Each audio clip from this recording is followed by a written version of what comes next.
ভাঙড় বিধানসভা উপহার দিতে চাই, সেই সৌগত মোল্লাকে আজকে দেখো দেখা গেল তিনিও কিন্তু তৃতীয় সারিতে, তিনি মেন মঞ্চে ছিলেন না, দ্বিতীয় মঞ্চে ছিলেন, কিন্তু সেটাও তাকে দেখা যাচ্ছে না, খুঁজে পাওয়া যাচ্ছে না, এত পিছনে, সামনে থেকে তাকে দেখা যাচ্ছে না।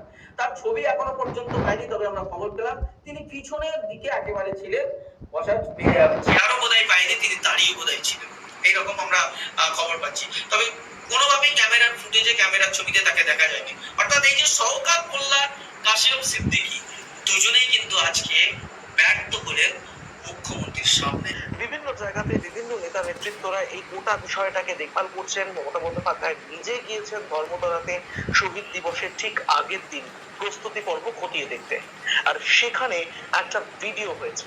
সেই ভিডিওটা ঘিরে এখন শোরগোল পড়ে গিয়েছে রাজ্য রাজনীতিতে। আজকের এই ভিডিও যখন সমাজ মাধ্যমে ঘুরছে, বিভিন্ন মানুষ বিভিন্ন রকম মতামত দিচ্ছেন, চর্চায় আসছে, তখন এই ভিডিও আপনাদের সামনে রাখতেই হবে। কাসেম সিদ্দিকীর ভিডিও আপনাদের সামনে রাখবো এবং মমতা বন্দ্যোপাধ্যায়ের ভিডিও রাখবো, গোটাটাই একটাই ভিডিও। ভিডিওটাকে দেখুন, তারপর আলোচনায় আসবো ঠিক কিরকম ভাবে এই মুসলমানদের কত অপমান করলো, এখন বিভিন্ন মানুষের চর্চার বিষয় হয়ে উঠেছে। দেখুন। আলো বন্ধ করনি।